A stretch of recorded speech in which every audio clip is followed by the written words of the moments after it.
En el año 45, tras el inicio de la Guerra de los 100 años, nacería el primer hijo del Señor del Fuego, Azulon, y su esposa, Ayla. El niño sería nombrado en honor a su madre, por lo que recibiría el nombre de Airo, y por ser el primogénito, nacería siendo el heredero al trono de fuego.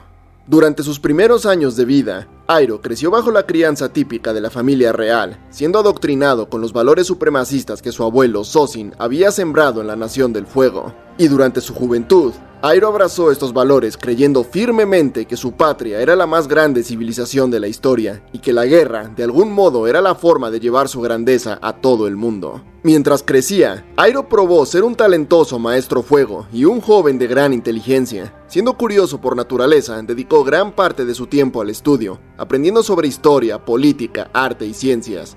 Además, durante esta etapa, Airo descubriría sus dos grandes pasiones, las cuales serían el té y el pai sho, y ambas tendrían un impacto significativo en su desarrollo, pues su gusto por el té lo llevó a convertirse en un botánico aficionado, pues le gustaba experimentar con nuevos sabores de distintas hierbas, lo cual eventualmente lo convertiría en un maestro en la preparación de esta bebida, aunque la botánica jamás fue su punto fuerte, pues tenía problemas para distinguir las plantas entre sí, lo que más de una vez lo llevó a intoxicarse mientras hacía sus experimentos.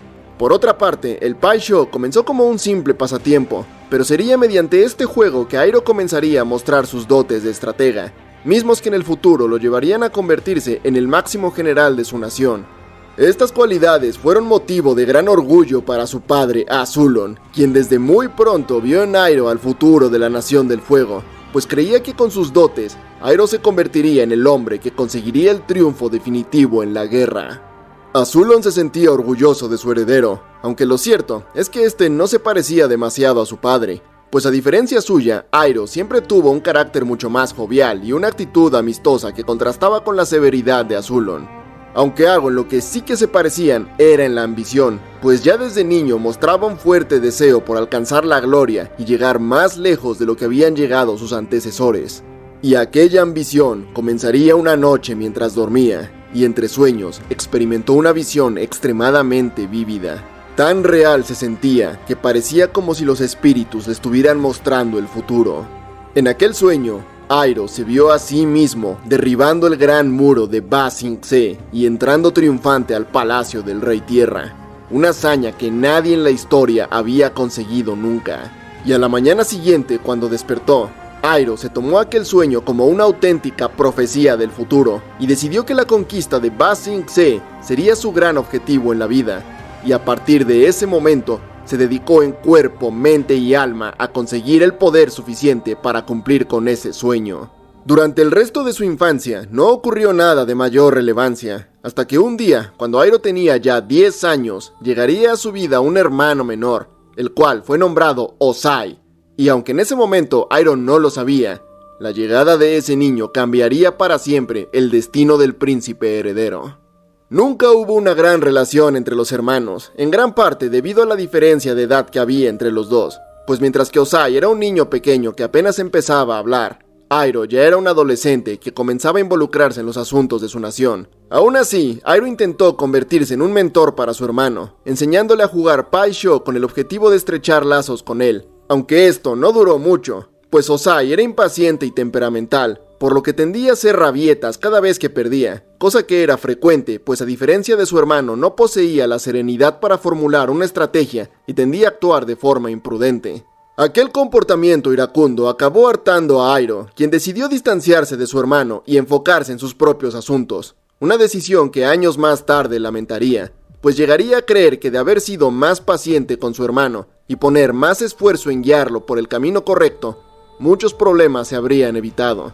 Sin embargo, en ese momento, Airo no veía la necesidad de malgastar su tiempo en aquel chiquillo malcriado, pues en su interior ardía la llama de la ambición y deseaba probarse ante su padre y ante su pueblo, por lo que centró sus esfuerzos en ascender en la jerarquía militar, y mientras crecía, demostró que no solamente estaba a la altura, sino que superaba con creces las expectativas que Azulon tenía para él. Pues Airo destacaba en todo lo que se proponía, y cuando el joven príncipe se acercaba a la madurez, ya era un maestro fuego mejor que cualquier general e incluso rivalizaba con el propio Azulon. Además, su elocuencia durante las reuniones de guerra le había hecho ganarse el respeto de los altos mandos del ejército, quienes decían que el valor de Sozin había renacido en Airo, y algunos incluso se atrevían a decir que el propio Sozin había reencarnado en su nieto. Pues de joven, Airo era extraordinariamente parecido a su abuelo, siendo ambos hombres robustos, de baja estatura, rostro cuadrado y mirada penetrante. Aquello generó en el Señor del Fuego un marcado favoritismo por su hijo mayor, y a causa de esto, Ozai se resintió con su hermano e intentó por todos los medios competir contra él. Al principio, Airo llegó incluso a admirar la determinación de su hermano menor, al ver cómo lograba convertir la ira en un motor que lo impulsaba a crecer. Aunque esta situación, lejos de acercar a los hermanos, acabó por separarlos aún más, pues la sensación de competencia mientras su hermano crecía no hizo más que aumentar la ambición de Airo, quien decidió que debía buscar la grandeza más allá de las comodidades del palacio, y por ello decidió que había llegado el momento de unirse a la batalla. Y de este modo, Airo partió junto a su padre al frente de guerra, donde probó su valía al luchar como el más efectivo de entre todos los comandantes bajo las órdenes de Azulon. Durante años, Airo peleó ferozmente contra los ejércitos del Reino Tierra, demostrando su gran poder y capacidad estratégica.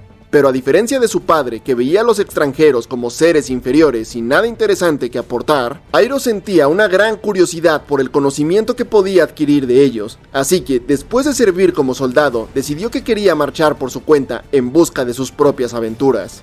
Azulon no estaba para nada de acuerdo con esta idea, pues no quería que su heredero se apartara de su lado. Pero la determinación del príncipe era inamovible, y al final, el Señor del Fuego tuvo que dar su brazo a torcer.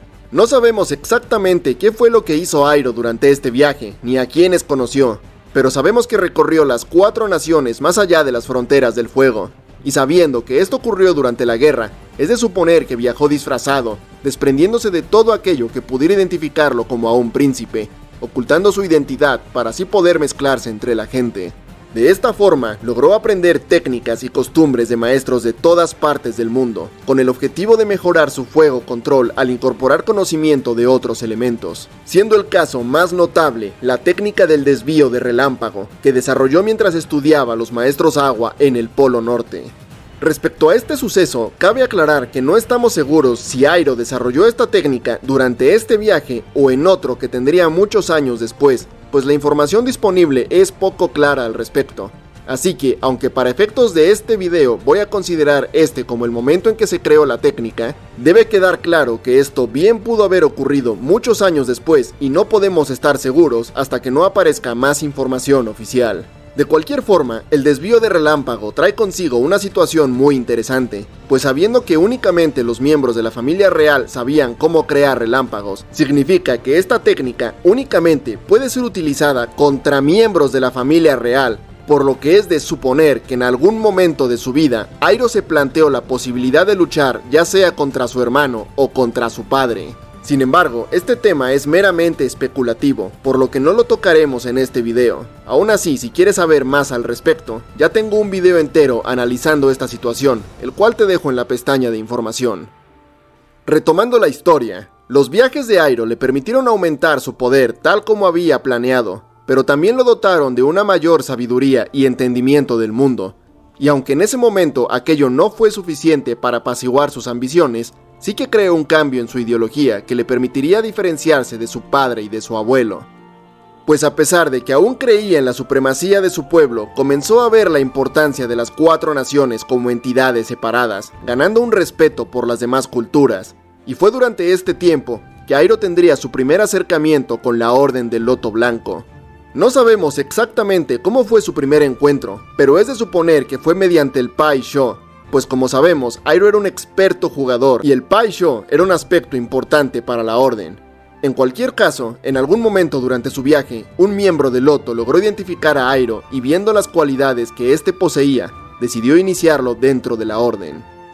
Airo, siendo un entusiasta del conocimiento, se sintió fascinado por aquella sociedad secreta que trascendía a las 4 naciones. Y de ellos ganó aún más sabiduría, hasta el punto de que por primera vez cuestionó las acciones de su nación. Sin embargo, los deseos de gloria y fama aún ardían con demasiada fuerza en su interior, por lo que a pesar de sus dudas decidió no hacer nada al respecto.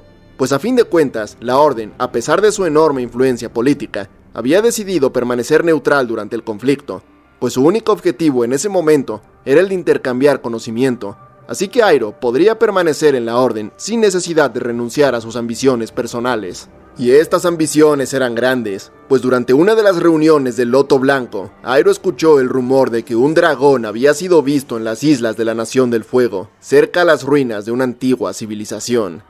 Décadas atrás, el Señor del Fuego Sozin había instaurado las cacerías de dragones como pruebas de fuerza y valor, pero fue durante el reinado de Azulon que éstas se volvieron realmente comunes, hasta el punto que para cuando Iroh estaba en sus 20s, la especie prácticamente había desaparecido. Sin embargo, por años se había rumoreado que en el mundo aún quedaba un dragón con vida, y docenas de cazadores aún se aventuraban en su búsqueda, con la esperanza de reclamar el título del último dragón. Pero a pesar de los esfuerzos, nadie había podido encontrar a la criatura, o tan siquiera una pista de su paradero.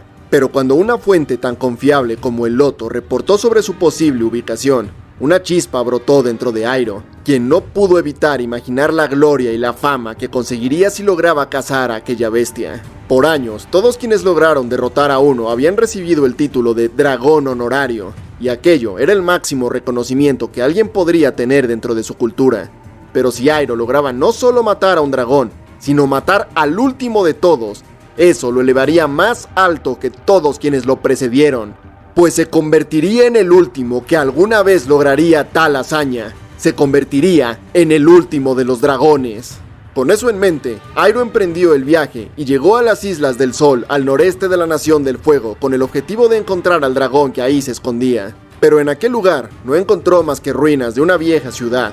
Aún así, eso no lo desanimó, pues había aprendido a valorar la sabiduría de las viejas culturas. Así que mientras continuaba su búsqueda del dragón, dedicó tiempo a estudiar las estatuas y murales en ruinas de aquel lugar, descubriendo así una antigua técnica de fuego control que parecía estar basada en los movimientos de los dragones. Pero antes de que pudiera investigar más al respecto, Iroh fue emboscado y capturado por los habitantes del lugar, pues los guerreros del sol, a quienes se les creía extintos, en realidad no habían desaparecido, sino que únicamente se habían ocultado y ahora se dedicaban a proteger los secretos de su pueblo. Resulta que antes de Iroh, muchos otros se habían adentrado en las ruinas buscando dragones y tesoros, pero todos habían desaparecido sin dejar rastros, y ahora parecía que el joven príncipe correría el mismo destino. Pero Iroh era astuto, y comprendió de inmediato que aquella tribu estaba protegiendo algo, y por lo tanto, no podía permitir que descubrieran cuáles eran sus verdaderas intenciones. Así que mintió, diciendo que había ido en busca de conocimiento y sabiduría. Pero los guerreros del sol no creyeron aquel cuento, y lo hicieron prisionero. Pasaron días mientras los líderes decidían cuál sería el destino del intruso. Aquello sin duda habría supuesto el fin para cualquier otra persona, pero no para Iroh, quien mientras estaba encerrado, hizo gala de su elocuencia y astucia para agradar a sus carceleros, quienes notando auténtica curiosidad en él, comenzaron a hablar sobre su cultura y tradiciones, hasta que al final, aún no se le escapó revelar la existencia de los dos grandes maestros de su civilización, los llamados Ran y Sho. Iroh entonces preguntó sobre estos maestros, y así descubrió sobre la existencia de un antiguo ritual, donde mente y espíritu eran puestos a prueba, y si los maestros te juzgaban digno, entonces revelarían los antiguos secretos del fuego control, permitiendo así acceder a un poder incomparable. Sin embargo, en caso de ser juzgado indigno, los maestros te destruirían en el acto. Aquel ritual fascinó a Iroh, pues no solo lo seducía la idea de obtener aquel poder, sino que vio en ello la oportunidad para escapar de su cautiverio, por lo que solicitó la oportunidad de conocer a los maestros y ser juzgado por ellos. Al principio, los guerreros del sol se negaron a esta petición, pero Iroh los convenció al explicar que aquella era la mejor manera de lidiar con él, pues si al final demostraba no ser de confianza, los maestros simplemente lo destruirían, por lo que en cualquier caso, no tenían nada que perder. Viendo la determinación del joven, los guerreros del sol finalmente accedieron a su petición y lo llevaron al templo central, donde tomó un poco del fuego de la llama original, y se le instruyó para llevar a cabo la caminata hasta el hogar de los maestros, debiendo mantener viva la llama en todo momento hasta llegar a la cima de la montaña. Mientras avanzaba, Iroh trataba de imaginar cómo sería aquel juicio y qué tan fuertes serían los maestros. Era verdad que aquel ritual había picado su curiosidad y estaba deseoso por aumentar su poder, pero no había olvidado que la razón que lo trajo hasta ahí era la cacería de un dragón, y si aquellos maestros detectaban sus verdaderas intenciones, se vería obligado a luchar contra ellos para salvar su vida. Airo confiaba en que podría salir victorioso de una batalla, pero en el fondo deseaba no tener que recurrir a la violencia, pues en el tiempo que había pasado en aquel lugar, se había interesado genuinamente por su cultura y conocimientos. Y la mentira que dijo al ser capturado, de pronto se había convertido en verdad. Y mientras más se acercaba a la cima, la curiosidad por conocer el secreto del fuego control se volvía más intensa que su deseo de matar a un dragón, pues lo único que superaba sus deseos de gloria era su insaciable sed de conocimiento. Finalmente, Airo llegó a la cima de la montaña, donde lo esperaban algunos guerreros del sol, quienes le indicaron que debía subir las escaleras hasta el hogar de los maestros y presentar su llama. Airo así lo hizo, y en cuanto llegó a la plataforma se dio cuenta de que había 2 cuevas, una a cada lado, y mientras esperaba que los maestros salieran, sintió cómo se le erizaban los vellos del cuerpo. Y antes de que pudiera reaccionar, un estruendo sacudió el lugar, y de las cuevas aparecieron no 2 personas, sino 2 dragones adultos, enormes y majestuosos, uno rojo y uno azul. Airo quedó atónito. Los rumores eran ciertos, los dragones aún existían. El objetivo que lo había llevado a aquella tierra estaba frente a él. Sin embargo, sintió en cada célula de su cuerpo que por ningún motivo debía atacar a esas criaturas. Era una sensación indescriptible, pero en ese momento, al ver la majestuosidad y magnificencia de aquellas bestias, Airo perdió por completo el deseo de cazarlas, y en su lugar quedó maravillado por su simple existencia. Y mientras los observaba, notó que se movían de una forma bastante particular, casi como si danzaran. Aquello le recordó a los movimientos que había visto en las ruinas, y supo entonces que debía replicar aquellos pasos junto a los dragones. Así Airo se sincronizó con los maestros, y tras concluir la secuencia, se posaron cada uno a un lado del príncipe, y durante un segundo que se sintió como una eternidad, lo miraron fijamente, hasta que al final escupieron fuego sobre él. Pero Airo no se quemó, pues el fuego no llegó a tocarlo, sino que únicamente danzó a su alrededor, creando una espiral que se sentía como un cálido abrazo. Aquel fuego no se parecía en nada al que Airo conocía, pues las llamas no eran rojas, sino que poseían una gran variedad de colores, y cuando Airo vio estos colores, sintió como si un sol ardiente se encendiera en su interior, llenándolo de vida y energía, y con esto su mente se abrió y comprendió la verdadera naturaleza del fuego control, y al hacerlo, supo de inmediato que su poder había aumentado más allá que el de cualquier otro maestro, pues ahora estaba en sintonía con el elemento, en lugar de depender de las emociones como hacían todos los demás. Al bajar de la montaña, los guerreros del sol le dieron la enhorabuena, y Airo decidió confesar entonces los verdaderos motivos que lo habían llevado hasta ahí, y explicó cómo fue que su experiencia con los maestros lo había hecho cambiar de idea. Los guerreros fueron comprensivos y explicaron que si los dragones lo habían juzgado digno a pesar de sus intenciones originales, era porque le esperaba un destino mucho mayor que un simple título vacío. A pesar de esto, entre los nativos había algunos que creían que no debían permitir que Airo abandonara el lugar, pues si divulgaba la existencia de su civilización, seguramente atraería visitantes indeseados que pondrían en peligro aquel lugar. Pero Airo replicó diciendo que él era el príncipe heredero de la Nación del Fuego, y que no solamente mantendría en secreto lo que había encontrado ahí, sino que se aseguraría de desanimar a los cazadores de dragones para que dejaran de buscarlos. Pues en cuanto regresara a casa, clamaría haber matado al último dragón, poniéndole así fin a las cacerías, pues todos creerían que ya no quedaba ninguno. Los guerreros del sol estuvieron de acuerdo con aquella idea, y finalmente le permitieron marchar en paz. Así pues, Airo abandonó aquella tierra y se dispuso a regresar por fin a su hogar. Algunos años habían pasado desde la última vez que estuvo en el palacio, y al regresar, lo primero que hizo fue proclamar ante todos que había encontrado y aniquilado al último dragón, y con ello se había convertido en el último de los señores dragón. En ninguna parte se nos aclara si la gente simplemente creyó esta historia, o si los guerreros del sol le dieron algo que sirviera como prueba, como huesos o escamas, pero en cualquier caso, todos en la Nación del Fuego creyeron la historia, y con ello, el príncipe Airo puso punto y final a las cacerías de dragones, al mismo tiempo que era honrado con el título de dragón honorario. Y por aquella increíble hazaña, y también por su gran habilidad para exhalar fuego, a partir de ese momento se le conocería en todo el mundo como el Dragón del Oeste. Airo se vio envuelto en alabanzas, y aquello ciertamente le gustaba. pero sus experiencias mientras viajaba habían obrado un cambio en él, y así el joven príncipe empezó a sentir un conflicto en su interior, pues por un lado sus deseos de gloria aún no habían sido apaciguados, pues recordaba aquel sueño que tuvo de niño en el que conquistaba Ba Sing Se, pero por el otro, comenzaba a sentir cierto rechazo por las actitudes supremacistas de su familia, y en especial sentía una gran preocupación por su hermano, pues aquella determinación que antaño le había parecido admirable, ahora le parecía alarmante, y creía que la desmedida crueldad de Ozai acabaría por perjudicarlos a todos. Aún así, Airo no hizo nada al respecto, pues ni él mismo estaba seguro de qué era lo que deseaba en aquel momento, por lo que simplemente se limitó a vivir la típica vida de un príncipe en el palacio durante un tiempo. Y durante este tiempo, cuando Airo tenía aproximadamente 29 años, contraería matrimonio y engendraría a su primer y único hijo, el príncipe Lu Ten.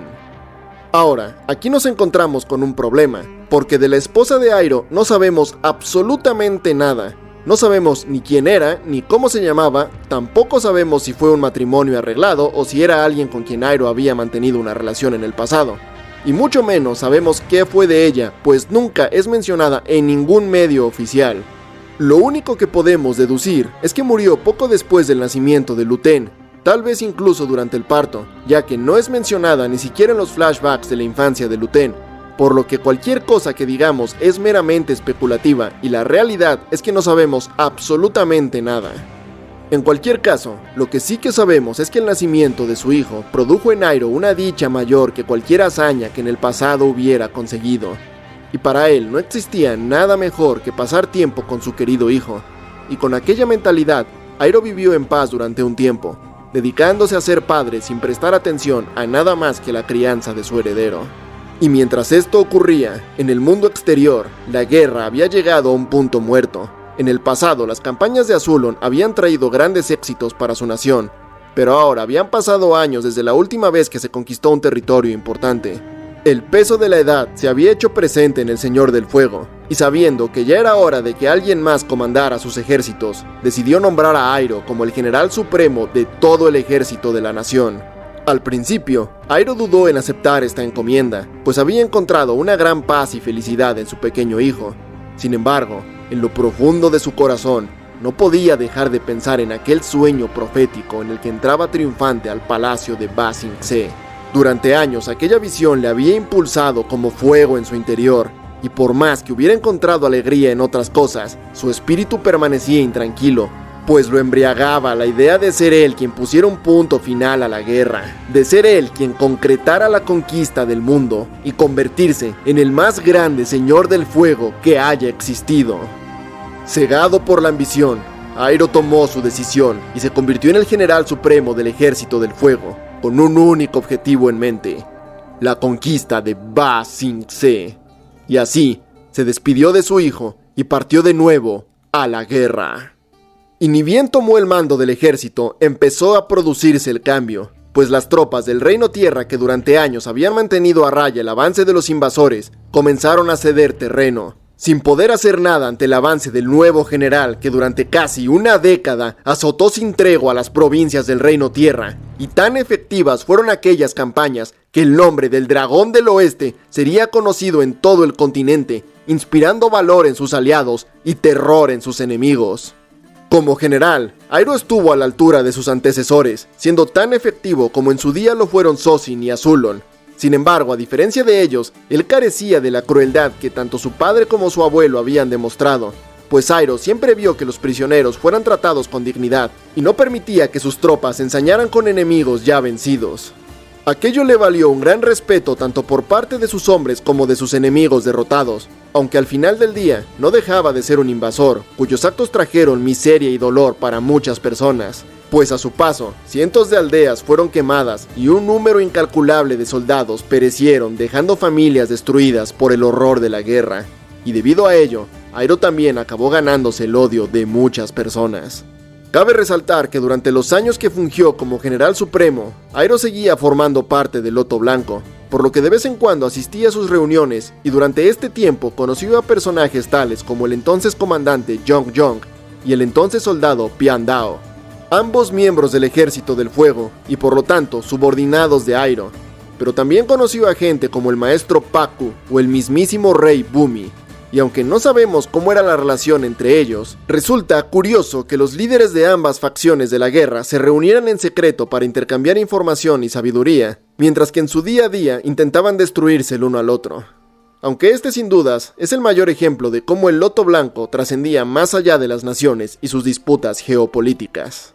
Otro factor que diferenciaba a Iroh de su padre y de su abuelo es que Iroh no pasaba la totalidad de su tiempo en el frente de batalla, sino que de vez en cuando volvía a casa para pasar una temporada con su hijo. Aquello generó algunas críticas, pues debido a esto el avance del ejército solía verse interrumpido.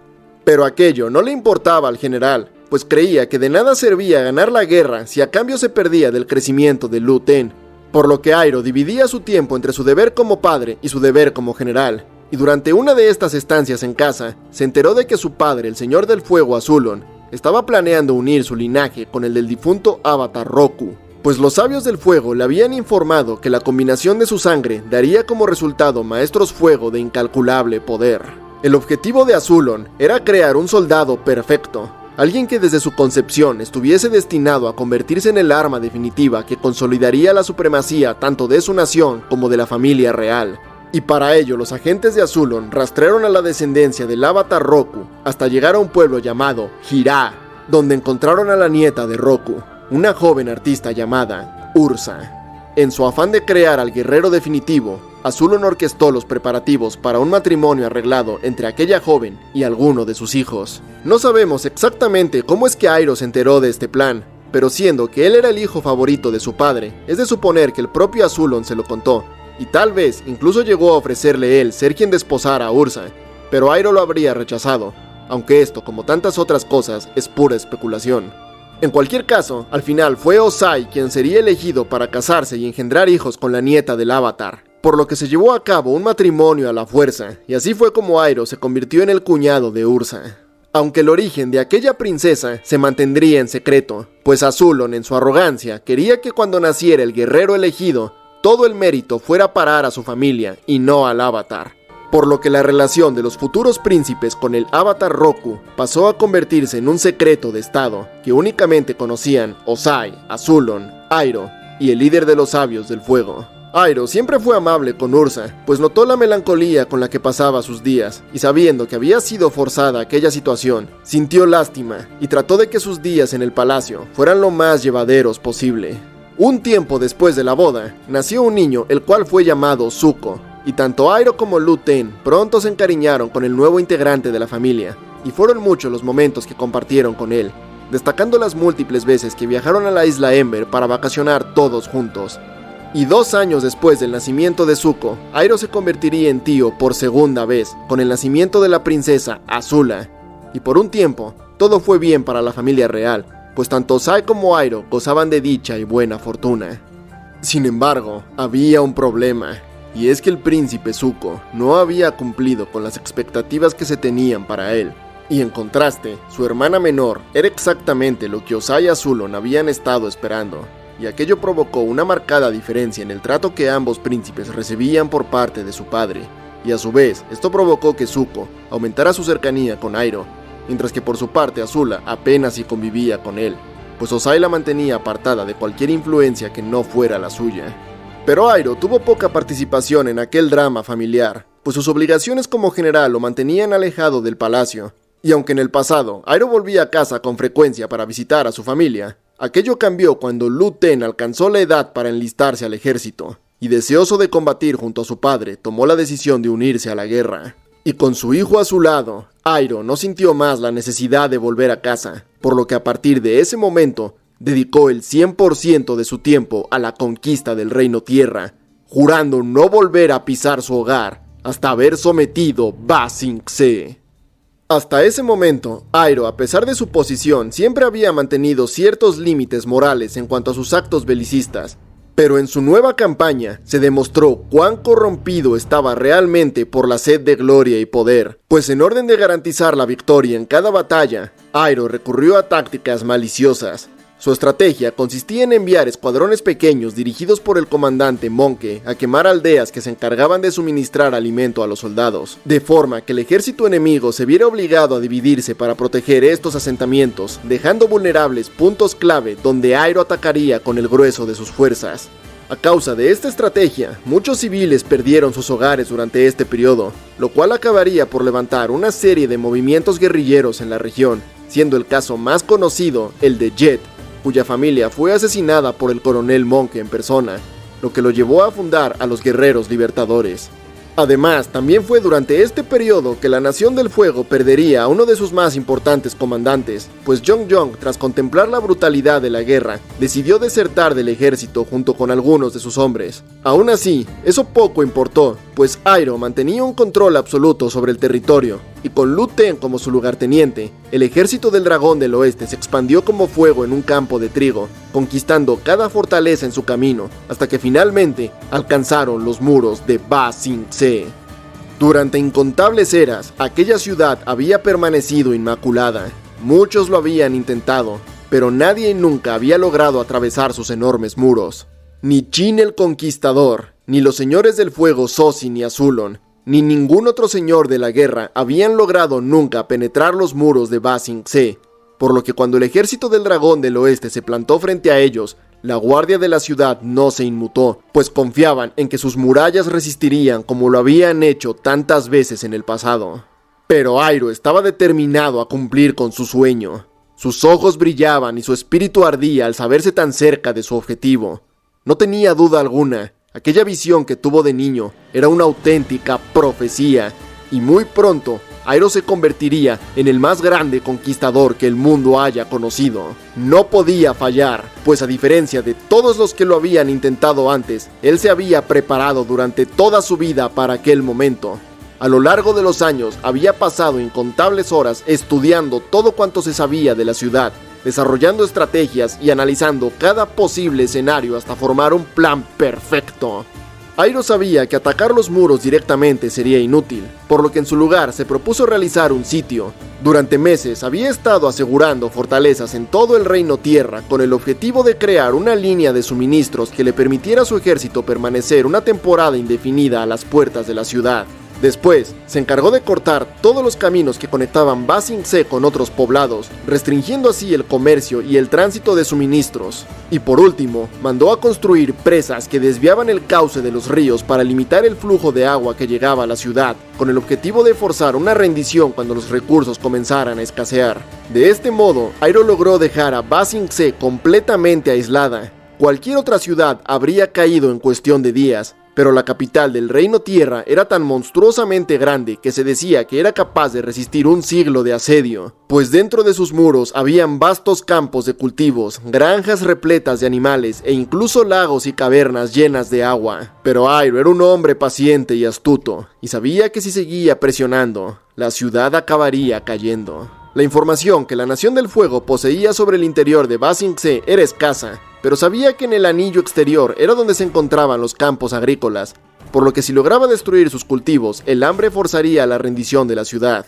Todo intento de infiltrar soldados dentro de los muros falló, así que Iroh mandó a colocar catapultas alrededor del perímetro con el objetivo de lanzar proyectiles incendiarios no contra los muros, sino por encima de ellos, para que así el fuego se expandiera quemando los cultivos de la ciudad. Sin embargo, los maestros tierra se las arreglaron para contener los incendios, impidiendo que el fuego se propagara. El general a cargo de la muralla, consciente de la amenaza a la que se enfrentaba, intentó romper el asedio múltiples veces, enviando tropas y regimientos enteros fuera del muro, con el objetivo de hacer retroceder a los invasores, por lo que durante meses se llevaron a cabo múltiples batallas en las inmediaciones de la ciudad. Pero el ejército del fuego se mantuvo firme y no retrocedió un solo paso. Aún así, tras casi un año de asedio sin lograr avanzar, la moral de los invasores empezaba a decaer, por lo que Iroh decidió hacer un cambio en su estrategia y mandó a traer todas las catapultas y máquinas de asedio que habían colocado alrededor del muro. Y también mandó a traer un arsenal entero de catapultas que habían estado construyendo durante los últimos meses, con el objetivo de ponerlas todas juntas en un único punto. Así, con cientos de catapultas, tanques y demás maquinaria de guerra, el general Iroh ordenó un ataque masivo concentrado en un único punto de la muralla. Normalmente, cualquier daño que el muro recibiera era rápidamente reparado por los maestros tierra, pero aquel bombardeo fue tan intenso y de tal magnitud que nadie podía siquiera acercarse a la zona de impacto. Fueron varios minutos estremecedores donde no se escuchaba nada más que el atronador sonido de los proyectiles impactando contra la muralla, hasta que finalmente la estructura colapsó y un gigantesco boquete se abrió en el gran muro. Los defensores de la ciudad quedaron paralizados ante aquella visión que por siglos se había creído imposible. Y mientras ellos miraban incrédulos, Airo envió a sus tropas antes siquiera de que el humo se disipara. Y por primera vez en la historia, un invasor penetró en la ciudad. El general a cargo del muro intentó repeler el ataque dirigiendo a sus hombres a la batalla, pero la embestida de la Nación del Fuego fue abrumadora.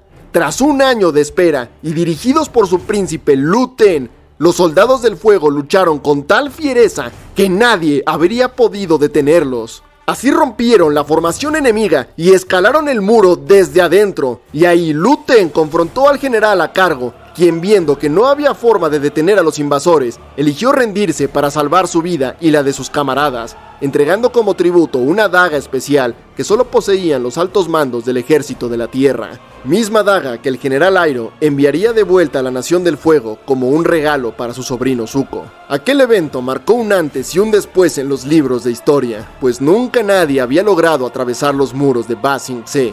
Pero el general Airo logró poner fin a ese estatus, y con ello logró grabar su nombre en los libros de historia, pues el mundo recordaría por siempre al legendario Dragón del Oeste.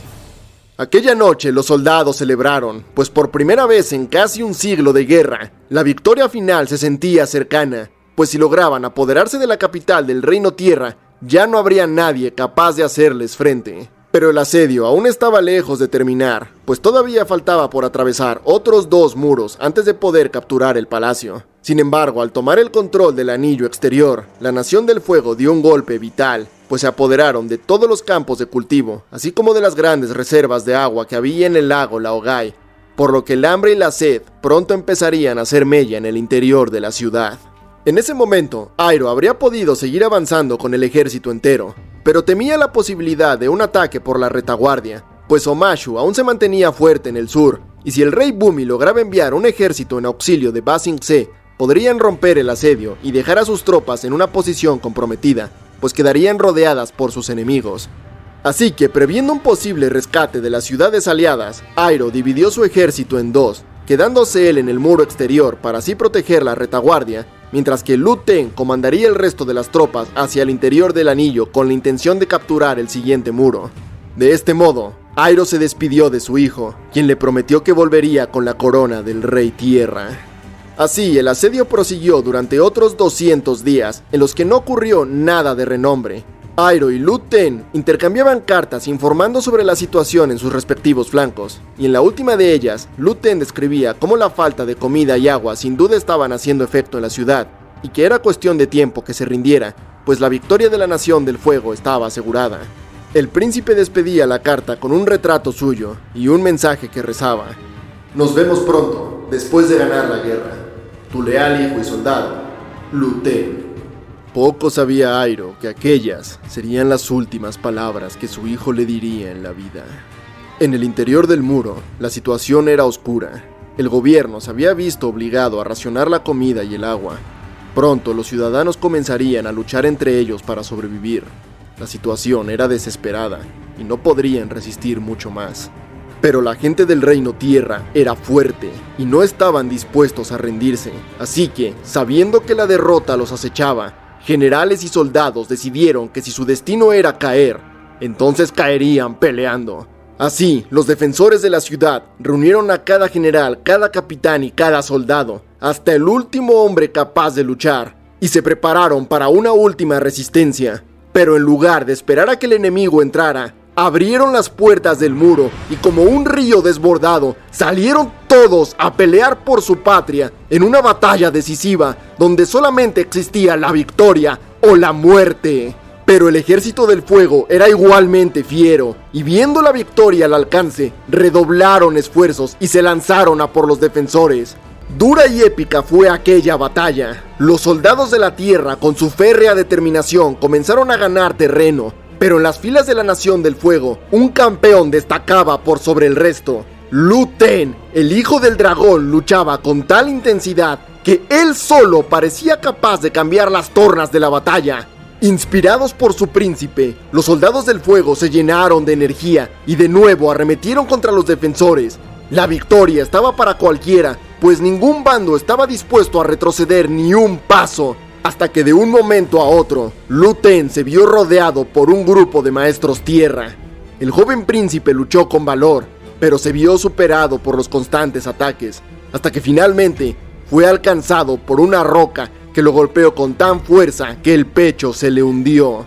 Lu Ten cayó al suelo ante la atónita mirada de sus soldados, quienes no pudieron más que observar cómo la luz se extinguía en los ojos de su príncipe. El mismo príncipe que los había inspirado en tantas victorias, junto al que habían derramado sangre y lágrimas, y que ahora yacía muerto en el suelo.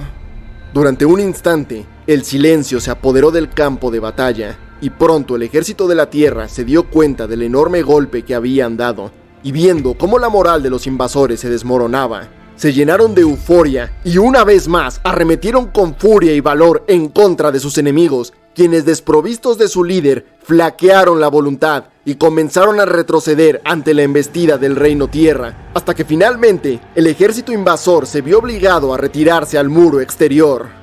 Algunos soldados valientes se las arreglaron para recoger el cuerpo del príncipe, con la esperanza de llevarlo al campamento para intentar salvarlo, pero aquello fue en vano, pues Lu Ten ya había muerto. Mientras eso ocurría, el general Iroh permaneció en el muro exterior, esperando noticias del frente interior. Estaba convencido de que el próximo mensaje que llegaría sería el aviso de que por fin se habían hecho con el control de la ciudad. Iroh se frotaba las manos y fantaseaba con su regreso triunfal a casa. Pero grande fue su sorpresa cuando al amanecer no fue un halcón mensajero lo que apareció en el horizonte, sino los restos maltrechos del ejército del frente. Atónito, se dirigió a los soldados y preguntó qué había ocurrido y dónde estaba su hijo. Entonces, un grupo de hombres se acercaron cargando algo sobre una camilla y cuidadosamente depositaron el cuerpo de Lu Ten a los pies de su padre. En ese momento, fue como si el tiempo se hubiera detenido ante aquella hórrida imagen, la más terrible que un padre podría llegar a contemplar. El general Iroh se colapsó, rompió en llanto y abrazó el cuerpo sin vida de su amado hijo. Durante décadas, su mente había estado infestada con ideas de gloria y poder. Había dedicado su vida a la conquista de Ba Sing Se, pues ese era el destino que sus sueños le habían presentado. Cada batalla ganada, cada ejército aplastado, cada aldea destruida, había sido en pos de alcanzar lo que él creía que era su destino. Pero ahora ese destino le había arrebatado lo que más le importaba en la vida. Entonces Iroh, entre amargas lágrimas, maldijo a la guerra, maldijo a sus ancestros que la habían iniciado, y maldijo su propio destino que lo había corrompido, aquel maldito sueño que lo había obsesionado durante toda su vida, y ahora se había cobrado la vida de su hijo. Toda la fama y gloria que había conseguido ya no significaban nada, pues gustoso lo cambiaría todo por traer de vuelta a su querido Lu Ten. La Nación del Fuego aún controlaba buena parte de los campos agrícolas y mantenían ocupado el muro exterior, por lo que sus comandantes instaron a Iroh a no dejarse doblegar por un revés, reagrupar al ejército y continuar con el asedio. Pero Iroh había perdido todo el interés en la guerra y no deseaba pasar ni un minuto más en aquella ciudad, por lo que abandonó su puesto como general y ordenó una retirada total. Con esto, tras 600 días de asedio, se rompió el sitio de Ba Sing Se y el ejército del fuego se dispersó. Tras la derrota, se esperaba que Iroh volviera de inmediato a la Nación del Fuego para rendir cuentas a Azulon, pero Iroh no hizo tal cosa, sino que antes incluso de que los soldados en el interior del muro pudieran regresar a la base, desapareció sin que nadie supiera a dónde había ido. Aquello generó un gran rechazo entre los capitanes, pues lo vieron como una actitud deshonrosa para un general. Pero mayor aún fue el rechazo entre los soldados, que habían pasado años luchando por su causa, solo para ser abandonados tras una derrota. ¿Y qué si su hijo está muerto? ¿Cree que es el único que ha perdido a alguien? Todos hemos sufrido pérdidas, pero no nos rendimos. No abandonamos a nuestros camaradas tras las líneas enemigas. Esos eran algunos de los comentarios que se escuchaban entre los soldados, y así, Tras el fracaso de aquella campaña, el nombre del dragón del oeste cayó en desgracia, y lo que antaño representó el orgullo de la Nación del Fuego, se había convertido en vergüenza para su patria. Pero Iroh ni siquiera pensaba en eso mientras viajaba en soledad. Disfrazado como un vagabundo, el estrés y el dolor comenzaron a hacer mella en él. Su estado físico se descuidó, su cabello se volvió gris y algunas arrugas cubrieron su rostro. De modo que a pesar de tener tan solo 50 años, aparentaba al menos 10 años más. Pero aquel viaje tenía un propósito, pues mediante el Loto Blanco, Iroh había contactado con distintos maestros y eruditos en temas espirituales, aprendiendo tanto como pudo de ellos, pues el viejo maestro Fuego tenía un nuevo objetivo. Llegaría al mundo espiritual, y ahí encontraría a su hijo. Y tras meses de estudio, Iroh finalmente logró entrar al mundo de los espíritus, y ahí pasó un largo tiempo en busca de Lu Ten, pero sin importar cuánto lo buscó, nunca lograría dar con él.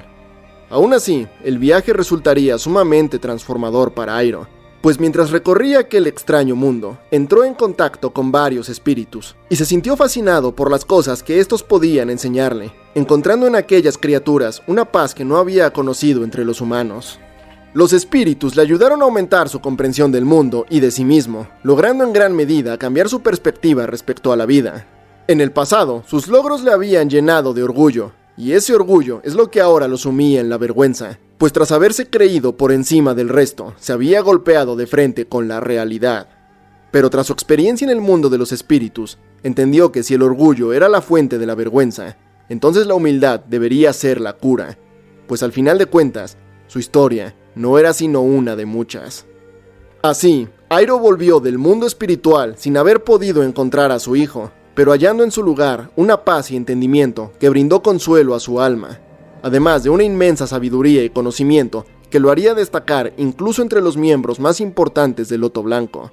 Tanto así que era capaz incluso de ver a los espíritus en el mundo físico, y debido a estas cualidades y también a su enorme experiencia, tras volver del mundo espiritual, Iroh fue nombrado como Gran Loto, líder supremo de toda la Orden del Loto Blanco. Y tras esta aventura, Iroh finalmente regresaría a casa, donde descubriría que su padre había muerto, su cuñada había desaparecido, y su hermano menor Ozai había usurpado el trono y se había convertido en el nuevo Señor del Fuego.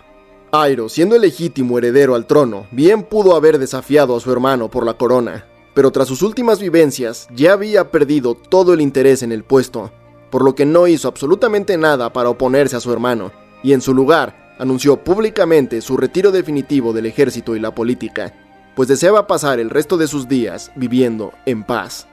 Al principio, Iroh sintió que no haberse convertido en Señor del Fuego había sido un enorme fracaso, pero con el tiempo consideraría que eso fue lo mejor que le pudo haber pasado, pues al tener tiempo para descansar, meditó sobre los errores que había cometido en el pasado, y fue entonces que se fijó en su sobrino Zuko, y notó que al igual que su padre, el niño poseía un temperamento volátil e impaciente.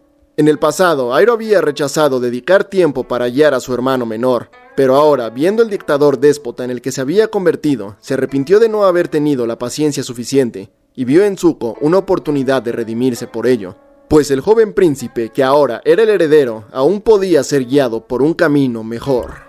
Iroh siempre tuvo buena relación con su sobrino, y ahora que había vuelto a casa dedicó una gran cantidad de tiempo a su crianza, enseñándole a jugar Pai Sho y llevándolo a distintos festivales, pero también instruyéndolo en el fuego control y distintas habilidades de combate. Así pasaron un par de años en los que la relación tío y sobrino se fue volviendo cada vez más estrecha, hasta el punto que Iroh comenzó a pensar en Zuko como si fuera su propio hijo. Y un día, el joven príncipe le pidió a su tío que le permitiera entrar a la sala de guerra para formar parte de una reunión militar. Iroh no estaba seguro de que eso fuera una buena idea, pues consideraba que el príncipe era aún demasiado impulsivo como para tratar con los altos mandos, y aquello podría ser problemático. Sin embargo, ante la insistencia de Zuko, Iroh acabó accediendo a la petición y le permitió entrar. Pero aquello fue un error, pues cuando un general propuso una estrategia donde se utilizarían reclutas como carne de cañón, Zuko vociferó en contra de aquel retorcido plan, y eso fue visto como una falta de respeto gravísima hacia los altos mandos y hacia el propio Señor del Fuego. quien, furioso, forzó a su propio hijo a enfrentarlo en un Agni Kai, donde le quemaría la cara, y más tarde lo desterró bajo orden de no poder regresar a casa a menos que lograra encontrar y capturar al Avatar. Preocupado por su sobrino y sintiéndose culpable por haberlo dejado entrar en aquella reunión, Iroh decidió que acompañaría a Zuko en su encomienda, aunque él mismo nunca creyó que fueran a tener éxito, pues estaba convencido de que el Avatar había desaparecido para siempre, y que aquella tarea no era más que una forma cruel de darle falsas esperanzas al príncipe.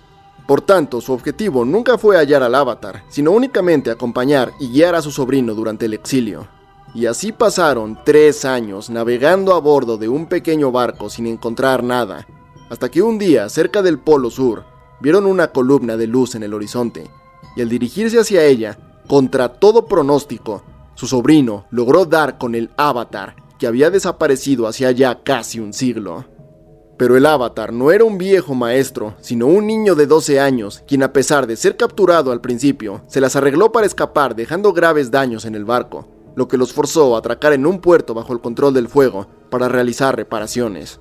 Ahí se encontraron con el comandante Zhao, quien en un principio pareció mostrar hospitalidad, pero tras descubrir que el príncipe se había encontrado con el Avatar, decidió reclamar la misión de capturarlo para sí mismo, algo que por supuesto enfureció a Zuko, quien decidió retar al comandante a un Agni Kai. El duelo se llevó a cabo al atardecer, y gracias a las enseñanzas del tío Iroh, Zuko logró salir victorioso de aquella batalla, aunque tras finalizar el duelo, un enfurecido Zhao intentó atacar por la espalda al príncipe, pero fue rápidamente detenido por Iroh, quien lo derribó con suma facilidad y le reprochó la manera deshonrosa de comportarse ante la derrota. Tras esto, abandonaron el puerto y continuaron la persecución del Avatar, siguiéndole el rastro por todo el Reino Tierra. Sin embargo, aquella misión era peligrosa, pues Iroh seguía siendo el enemigo público número 1 en el Reino Tierra, y así se demostró cuando un día, mientras se bañaba en unas termas, fue emboscado por un grupo de soldados quienes lo reconocieron como el Dragón del Oeste y lo hicieron prisionero. Los soldados pensaban llevarlo a Ba Sing Se para que pudiera ser juzgado por sus crímenes. Sin embargo, Iroh estuvo dando problemas todo el viaje, hasta el punto que los soldados decidieron que era demasiado peligroso transportarlo así, y decidieron arrancar sus manos para que no pudiera dar más problemas. Pero afortunadamente, su sobrino Zuko apareció en el último momento para salvarlo de aquel castigo, y juntos lucharon para escapar de ahí.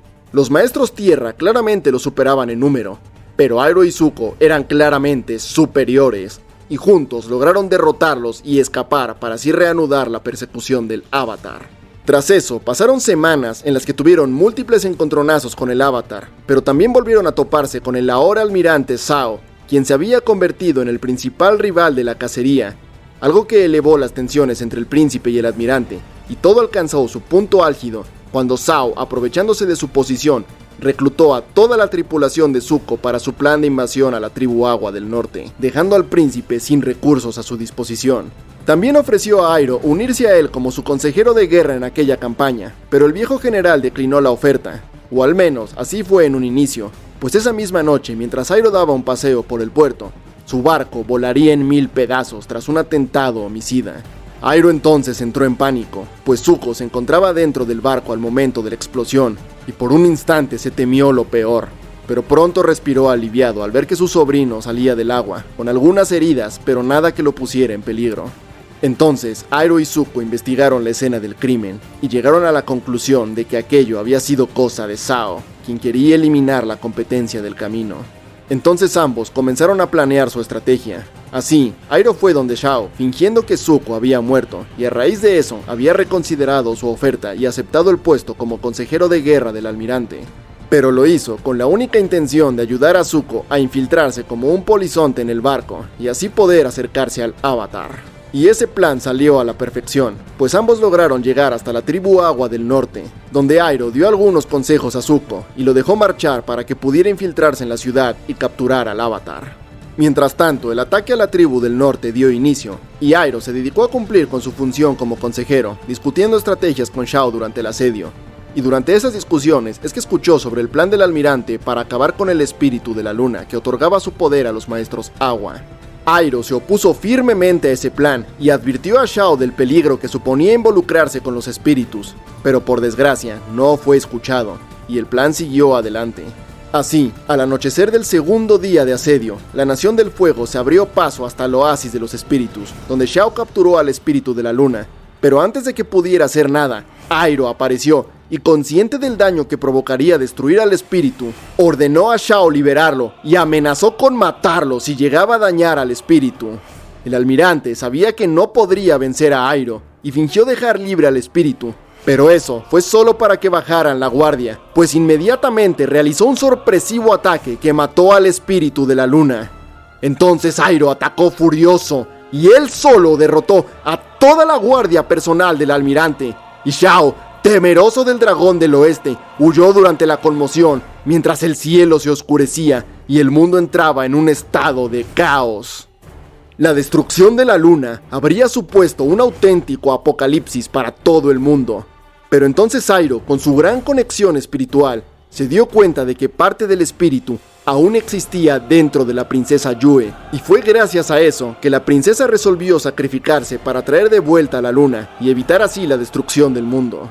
Iroh había ayudado a salvar al mundo, pero seguía en plena capital enemiga mientras el ejército del fuego era aplastado por el Avatar, por lo que se apresuró a buscar a su sobrino y escapar de aquel lugar. Finalmente encontró a Zuko justo después de que este hubiera derrotado a Shao, y juntos escaparon en una balsa improvisada. Flotaron a la deriva durante 3 semanas, hasta que finalmente llegaron a una costa cercana a las colonias del fuego, donde lograron reponerse de sus heridas.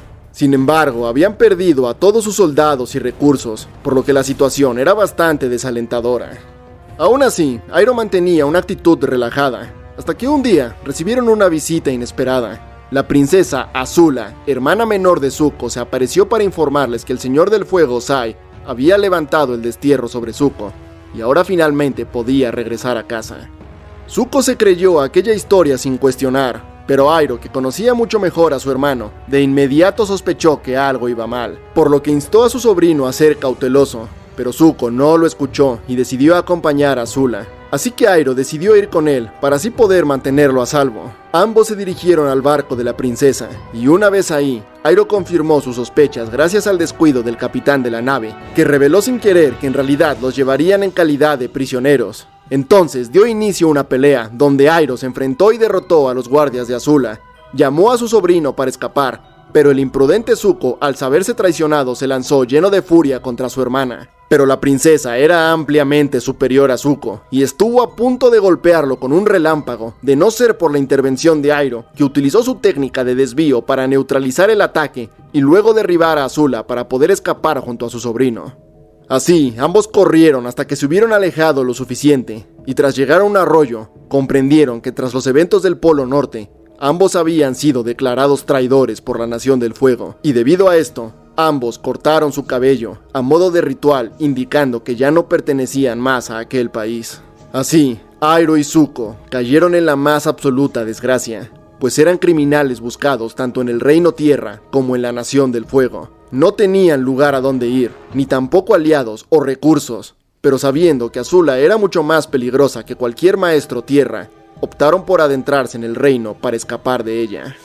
Y así recorrieron pueblos y bosques viviendo como vagabundos, viéndose obligados a pedir limosna y a robar para sobrevivir.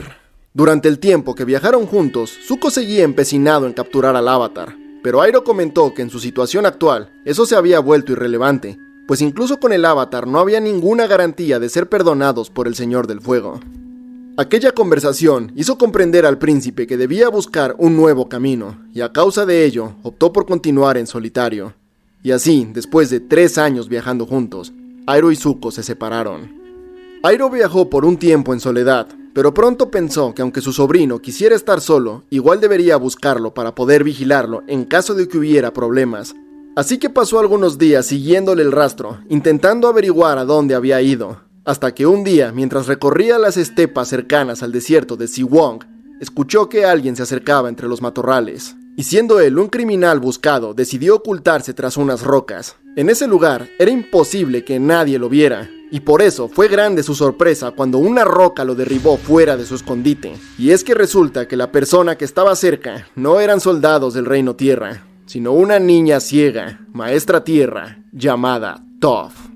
Toph no tenía idea de quién era Iroh en realidad, por lo que lo tomó por un simple anciano y en vez de pelear, simplemente se disculpó y se dispuso a continuar su camino. Airo entonces, notando que la niña claramente pasaba por un mal momento, le ofreció compartir un poco de té antes de marcharse, a lo que Toph accedió. Entonces se dio una conversación en la que Airo notó una similitud entre aquella niña y su sobrino, pues ambos eran impulsivos y malhumorados, siempre creyendo que estaban solos contra el mundo, por lo que al igual que hiciera con su sobrino, trató de aconsejarla lo mejor que pudo, logrando así calmar su mal humor. Tras esto, Toph se levantó para irse, y Airo, que estaba siguiendo la misma ruta, decidió ir con ella, hasta que de pronto la niña, usando su tierra control, detectó una batalla que estaba sucediendo muy cerca de ahí, por lo que se apresuró hacia aquel lugar, y Airo decidió seguirla hasta llegar a un pueblo fantasma, donde para su sorpresa, sus dos sobrinos, Zuko y Azula, se encontraban peleando, pero además también ahí se encontraban el Avatar y sus amigos. Airo se apresuró a donde se encontraba Zuko, lo ayudó a incorporarse y se unió a la pelea. Eran 6 contra 1, pero la princesa era el soldado perfecto que Azulon había querido crear, y ella sola lograba mantener la línea aún estando en desventaja. Sin embargo, al final lograron acorralarla. Parecía que la tenían, pero Airo sabía que su sobrina encontraría un punto débil por el cual escapar. Pero mientras deliberaba quién sería ese eslabón débil, Azula lanzó un ataque sorpresa contra el propio Airo que lo dejó gravemente lastimado. Airo nunca pensó que su sobrina lo elegiría como objetivo, pues él era el más fuerte de todos a quienes se enfrentaba, pero fue esa confianza la que lo hizo bajar la guardia y como resultado, la princesa había escapado.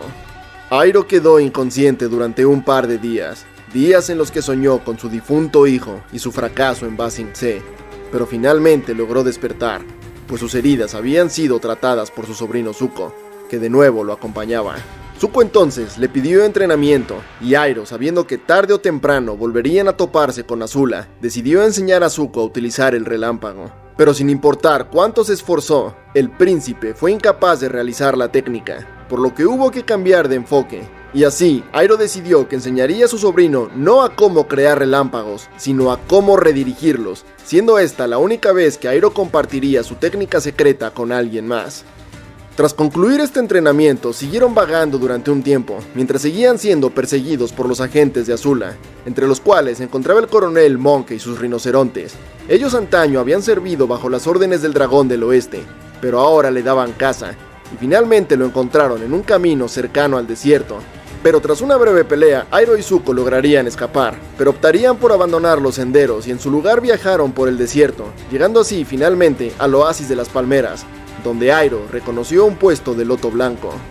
Así pues, el viejo maestro se acercó al tablero de Pai Sho, y tras demostrar que conocía las claves, tuvo lugar una reunión secreta de loto, donde explicó su situación y buscando escapar de la Nación del Fuego, resolvió que no había lugar más seguro que Ba Sing Se, pues la ciudad estaba llena de refugiados, por lo que tanto él como Zuko podrían pasar desapercibidos, al mismo tiempo que se mantendrían fuera del alcance de Azula. Así, el Loto Blanco consiguió 2 pasajes para Airo y Zuko, quienes se dirigieron a la bahía Luna Llena para tomar un ferry hasta la ciudad. Ahí, Zuko se aliaría con un joven llamado Jet para robar comida de los oficiales. Al principio, hubo buenas relaciones entre ellos, pero al llegar a la ciudad, Airo cometería un descuido al utilizar sus poderes para calentar una taza de té, lo que pondría en estado de alerta a Jet, que los tomó como espías de la Nación del Fuego, y comenzaría a vigilarlos incesantemente. Cuando finalmente llegaron a la ciudad, Airo rápidamente se hizo a la idea de construir una vida ahí. No dejaba de extrañarle el hecho de que se hubiera convertido en un ciudadano de la ciudad que alguna vez había intentado conquistar y que le había quitado lo que él más amaba. Sin embargo, ahora, como un hombre más viejo y más sabio, la idea de empezar de nuevo ahí le parecía agradable y pronto logró conseguir un empleo para él y su sobrino en una tienda de té. Sin embargo, Jet los vigilaba en las sombras, hasta que un día, harto de no poder conseguir pruebas de que eran maestros fuego, atacó la tienda con intención de provocarlos para que utilizaran su fuego control. Pero Zuko logró defenderse utilizando únicamente un par de espadas, hasta que finalmente los Dai Li se apersonaron en el lugar y detuvieron la pelea. Los testigos confesaron que Jet había atacado sin provocación, por lo que este fue arrestado, mientras que Airo y Zuko pudieron seguir con sus vidas. Así pasaron semanas, y Airo, que ahora se hacía llamar Muchi, comenzó a hacer fama en la ciudad debido a su exquisito té, y un día un acaudalado hombre apareció para ofrecerle regentar una tienda de té en la parte alta de la ciudad. La vida finalmente comenzaba a prosperar. El plan de Airo era que tanto él como Zuko pudieran llevar vidas pacíficas, alejados de la guerra. Pero Zuko aún ardía en deseos de regresar a casa y recuperar su posición, por lo que cuando se enteró de que el bisonte del Avatar estaba en la ciudad, comenzó una búsqueda que lo llevó hasta los cuarteles secretos del Dai Li en el lago Laogai, y temiendo que su sobrino causara algún problema que les costara su nueva vida, Airo decidió seguirlo, se infiltró en la base y alcanzó a Zuko justo cuando éste había dado con Appa. Zuko entonces clamó sobre su destino, pero Airo lo regañó por su actitud imprudente y su falta de planeación, cuestionándolo sobre si el destino que tanto perseguía en verdad era lo que él quería, o solo estaba intentando cumplir con las expectativas de alguien más. Zuko entonces desistió de su intención de capturar al Avatar y volvió a casa con su tío, pero cayó enfermo debido al colapso mental al que se enfrentó, por lo que Airo tuvo que cuidarlo durante varios días, y tras esto, finalmente se mudaron al anillo interior de la ciudad, donde abrieron un salón de té llamado El Dragón Jazmín. La vida se había vuelto muy próspera y Airo estaba inundado de alegría, sobre todo cuando un día recibió una carta proveniente del Palacio Real, donde decía que la fama de su té había llegado a oídos del rey y ahora los invitaban a él y a su sobrino para que fueran al palacio a servir té. Muchas veces Airo se imaginó entrando al palacio como un conquistador, pero ahora se presentaba ahí como un invitado personal del Rey Tierra. O al menos, eso es lo que él creía, pues cuando estuvieron en el salón, quien apareció no fue el Rey Tierra, sino Azula, que se había infiltrado en la ciudad, tomado el control de los Dai Li, y ahora les había tendido una trampa para capturarlos. Pero Airo rápidamente hizo una poderosa demostración de su aliento de fuego, lo que le permitió escapar del palacio. Sin embargo, Zuko se negó a ir con él, pues deseaba enfrentar a su hermana, y a consecuencia de ello sería capturado.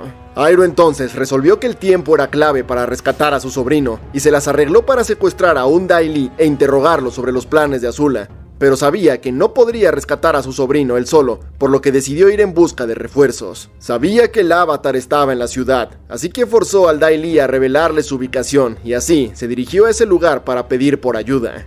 Lograr que confiaran en él habría sido muy difícil, pero por suerte Toph, quien lo había conocido tiempo atrás, también estaba allí, lo que facilitó la comunicación, y debido a que Katara también había sido capturada por Azula, se formó una inusual alianza entre Airo y el equipo Avatar. De este modo, Airo y Aang se dirigieron a las catacumbas, y en el camino, Aang le contó sobre cómo no fue capaz de renunciar a lo que amaba a cambio de poder. Y Airo, quien se arrepentía de haber buscado el poder antes que la felicidad, elogió la sabiduría del joven Avatar.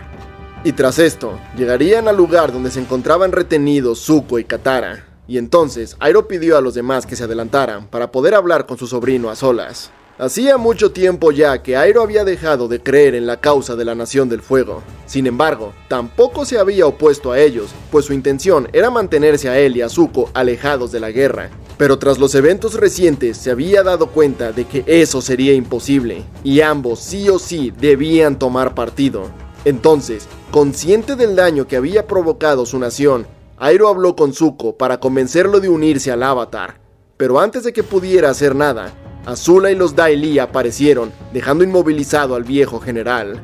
Azula y Airo intentaron ambos ganarse el favor de Zuko, pero al final, la princesa supo leer mejor a su hermano y consiguió manipularlo para que le ayudara, traicionando así a su tío. Una pelea se llevó a cabo en las catacumbas mientras Airo estaba inmovilizado, y para cuando logró romper las rocas que lo atrapaban y dirigirse al combate, ya era demasiado tarde. El Avatar yacía inmóvil en los brazos de Katara, y Zuko, Azula y los Dai Li la rodeaban. Aquello habría supuesto la victoria definitiva para la Nación del Fuego. Pero Airo entonces saltó para ayudar, completando así su traición. Luchó contra sus sobrinos y contra los Dai Li para dar tiempo a Katara de escapar, y en cuanto lo hubo conseguido, sabiendo que no tenía forma de ganar esa pelea, decidió rendirse y fue hecho prisionero.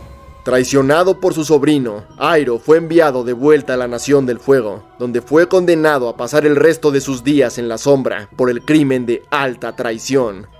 El que antaño fuera el más grande orgullo de su país, ahora no era más que un traidor que se podría en un agujero oscuro. Los días en prisión eran largos y aburridos, no se le permitía salir de su celda en ningún momento, no tenía ventanas y únicamente entraba luz por una pequeña rendija en el techo. Además, no tenía ningún tipo de compañía, excepto por el guardia que le llevaba la comida una vez al día. Pero Airo no tenía ninguna intención de permanecer encerrado, y desde el primer día que llegó a prisión, comenzó a preparar su escape. Así fue que mientras estuvo enjaulado, comenzó a actuar como un viejo senil frente a los custodios, con el objetivo de que estos bajaran la guardia con él, al considerarlo como alguien patético que no representaba amenaza alguna. Pero cuando nadie miraba, que era la mayor parte del tiempo, Airo ejercitaba noche y día sin parar, fortaleciendo sus músculos y afinando sus habilidades físicas hasta límites inhumanos.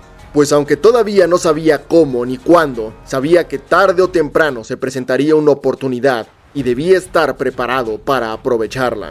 Así, poco a poco, el dragón del oeste fue poniéndose en forma. Durante años había descuidado su cuerpo, pero ahora, una vez más, tenía la fuerza y el vigor que lo caracterizaban cuando era un general, y en su momento de mayor decadencia, se volvió más poderoso que nunca. Así pasaron los días en prisión, hasta que una noche recibió una visita inesperada. Se trataba de su sobrino, Zuko, quien se le notaba claramente confundido, pero Airo no quiso hablar con él, pues aún estaba dolido por lo ocurrido en Ba Sing Se. Airo no estaba enojado con su sobrino, sino que estaba triste, pues creía que había perdido el camino, y eso se sumaba a la ya larga lista de lamentos de Airo. Aún así, al ver que aún existía esperanza para Zuko, decidió no rendirse con él, y decidió que había llegado la hora de revelarle al príncipe su verdadero origen. En prisión, Airo no tenía contacto con nadie, pero siendo un maestro en temas espirituales, logró comunicarse con el Loto Blanco a través del mundo espiritual, y así logró que un agente enviara un mensaje a Zuko instándolo a investigar las catacumbas del Hueso del Dragón para encontrar el testamento de su bisabuelo. Y también de este modo consiguió que hicieran llegar a su celda la corona del príncipe Sozin, que había pertenecido al avatar Roku y ahora estaba en poder del Loto Blanco. Entonces Airo esperó hasta que Zuko volvió a aparecer en su celda cuestionando sobre su bisabuelo, y ahí Airo le reveló que no solo era descendiente de Sozin, sino también del avatar Roku, y por lo tanto, él era la pieza clave para terminar la guerra y devolver el equilibrio al mundo.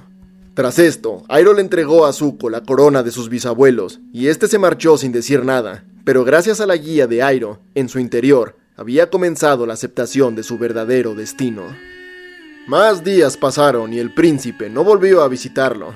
Airo sabía que ya había hecho todo lo que estaba en su mano, y a partir de ahora no podía hacer más que esperar. Y mientras esperaba, mantenía la comunicación con el Loto Blanco a través del mundo espiritual, y fue así como se enteró del eclipse solar que tendría lugar dentro de muy poco. Aquello sería la oportunidad perfecta para escapar, pues los guardias quedarían sin poderes. Así que Airo esperó a que el día del sol negro llegara, y en cuanto los cielos de la Nación del Fuego se oscurecieron, Airo hizo rendir los frutos de su entrenamiento. Colocó las manos sobre los barrotes de acero, y haciendo uso de una fuerza sobrehumana, arrancó la puerta de su sitio.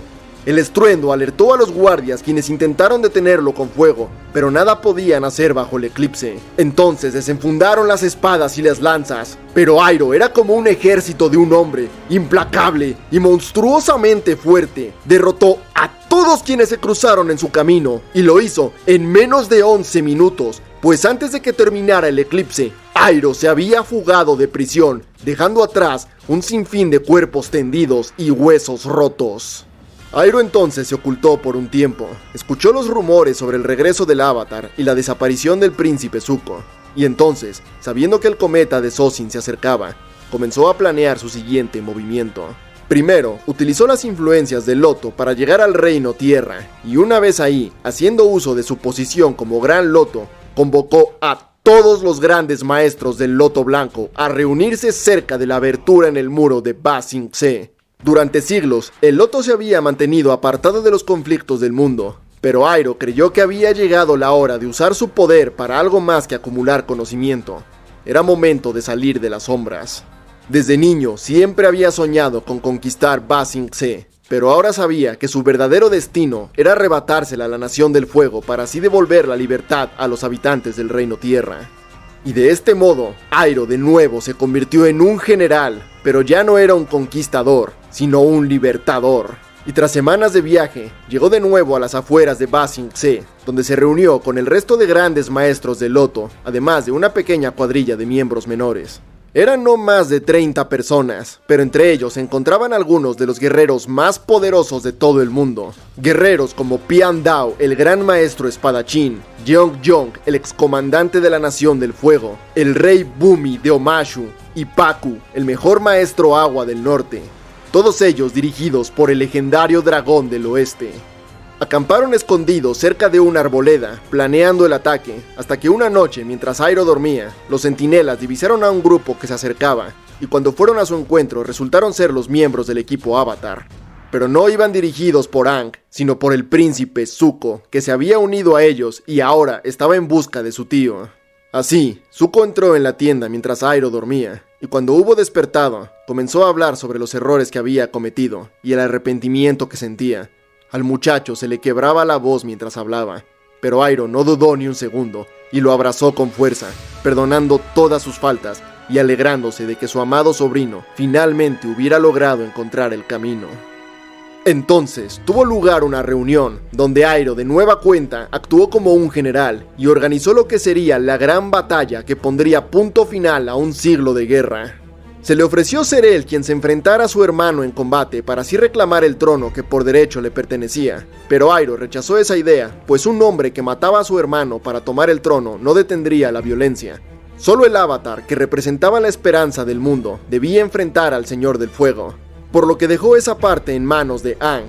Pero aún así, eso no bastaría para asegurar la victoria, por lo que envió a Sokka, Toph y Suki a detener la flota de dirigibles que se acercaba, mientras que él y los miembros del Loto atacarían Ba Sing Se para así cortar el dominio de la Nación del Fuego en el Reino Tierra. Zuko entonces preguntó si una vez vencido Ozai, Iroh reclamaría su trono, pues después de todo, él era el legítimo heredero, mientras que Ozai era solamente un usurpador. Pero Iroh también rechazó esa idea, y declaró que alguien nuevo debía tomar el trono. Declaró que debía ser Zuko quien tomara el mando tras la caída de Ozai, pero para eso, primero tendría que derrotar a Azula, quien se encontraba en el palacio. Así pues, todos recibieron sus tareas. Sokka, Suki y Toph se dirigieron hacia la flota. Zuko y Katara viajaron a la Nación del Fuego para someter a Azula, y Iroh y el Loto Blanco se dirigieron hacia Ba Sing Se para liberarla. Durante los últimos 100 años, el mundo había estado sumido en el caos. Pero ese día era diferente. Iroh podía sentirlo. En aquel día, el destino estaba de su parte. Una vez en Ba Sing Se, Iroh se plantó frente al Gran Muro, en el mismo sitio donde 5 años atrás había muerto su hijo. Y entonces, esperó por el cometa. Y cuando este hubo iluminado los cielos, Iroh sintió cómo lo inundaba un poder más allá de todo límite. Y entonces concentró su fuego control en un potentísimo disparo que de un solo ataque volvió añicos el muro de la ciudad. Por segunda vez en su vida, el dragón del oeste había superado las defensas de Ba Sing Se, y con esto comenzó una batalla en las calles de la capital, el Loto Blanco contra el ejército de ocupación. Iroh se abrió paso entre los tanques y soldados hasta que finalmente alcanzó el Palacio Real. Y entonces, el momento que tantas veces había visto en sus sueños, aquella visión profética que tuvo de niño, finalmente se había vuelto realidad, pues Iroh entraba triunfante al palacio de Ba Sing Se, pero no como un conquistador, sino como su salvador.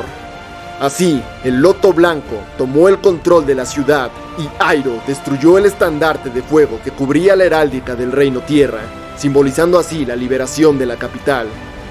Tras la batalla, pasaron un par de días y llegaron las noticias sobre la derrota de Ozai y el ascenso de Zuko como nuevo Señor del Fuego. Aunque Iroh no pudo asistir a la coronación de su sobrino, pues debió quedarse en Ba Sing Se para supervisar la restauración de su legítimo gobierno. Y tras esto, debido al servicio que había prestado al reino, el rey Tierra, Kuei, lo exoneró de sus crímenes cometidos durante la guerra y le concedió un permiso para vivir en la ciudad, gracias a lo cual Iroh pudo recuperar su tienda de té y llevar la vida tranquila y próspera que tanto deseaba.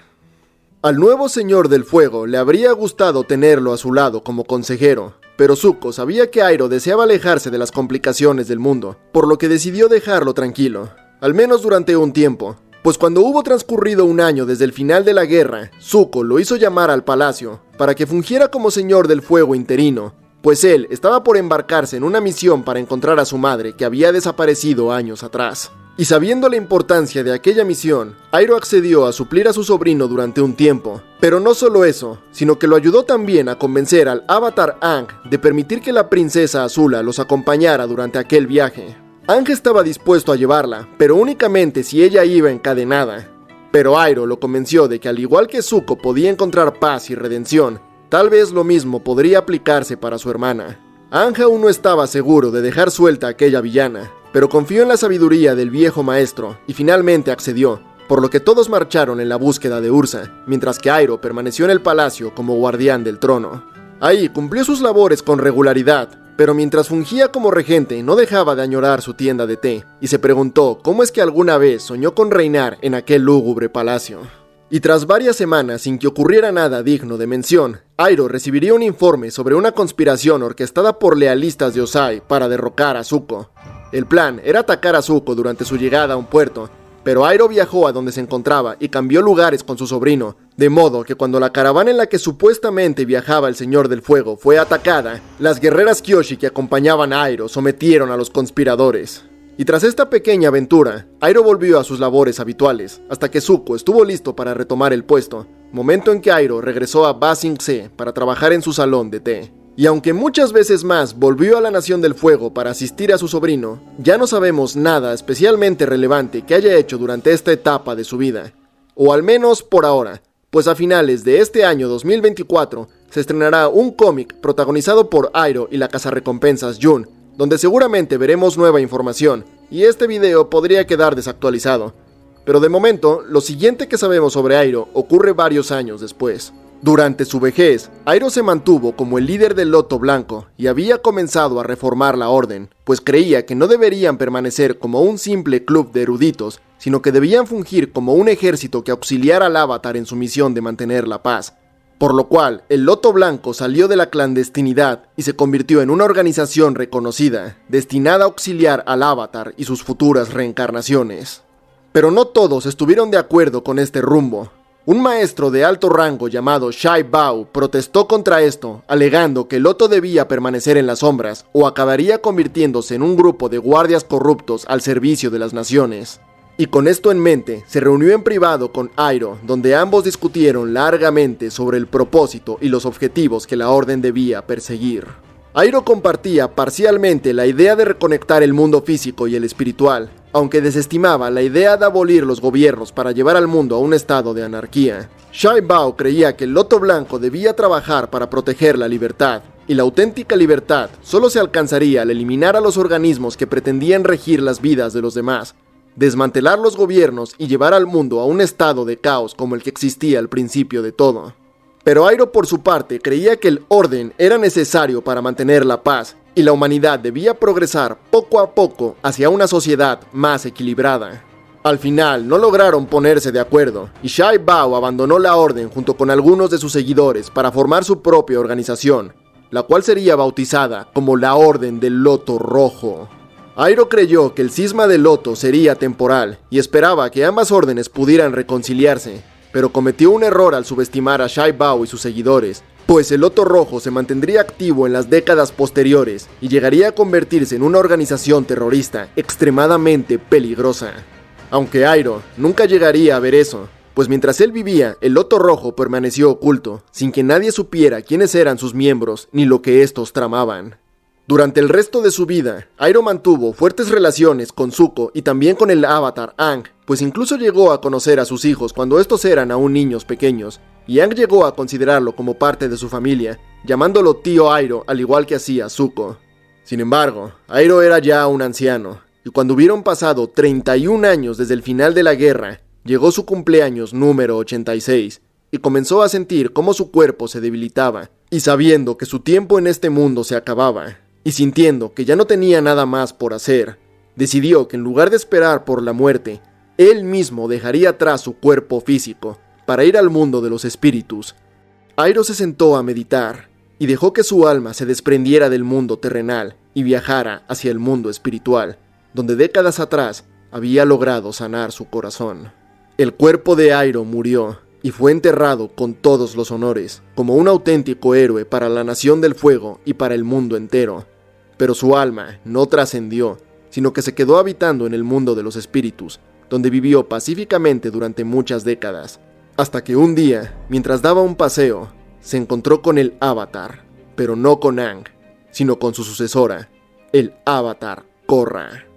Iroh entonces ofreció consejo al nuevo Avatar y la encaminó hacia donde ésta debía dirigirse, pero aquella no fue una anécdota aislada, pues Korra volvería al mundo espiritual múltiples veces en busca de consejo. Y es que tras haberse cortado la conexión con los avatares anteriores, Iroh se convertiría en el nuevo guía del Avatar, por lo que ayudó a Korra múltiples veces a lo largo de su vida, e incluso en una ocasión le entregó un mensaje para su sobrino Zuko, quien seguía con vida en ese momento, aunque en ningún lugar se nos indica qué es lo que decía aquel mensaje. Pero lo que sí que sabemos es que en algún momento, un día, mientras Iroh preparaba el té, Zuko se presentó frente a él en el mundo espiritual. No está claro si cruzó el portal desde el mundo físico, si llegó ahí por meditación, o si al igual que Iroh había decidido trascender su alma a ese lugar cuando su tiempo de vida se acababa. Pero el caso es que después de décadas, Iroh y Zuko volvieron a reunirse y una vez más compartieron el té. Y con eso termina todo lo que sabemos sobre el tío Iroh, al menos hasta que estrene el nuevo cómic, que no solo traerá una nueva aventura, sino que probablemente contará más sobre su pasado, por lo que algunos de los datos que dije en este video podrían quedar desactualizados, pero a fecha de escrito este guión, esto es todo lo que sabemos.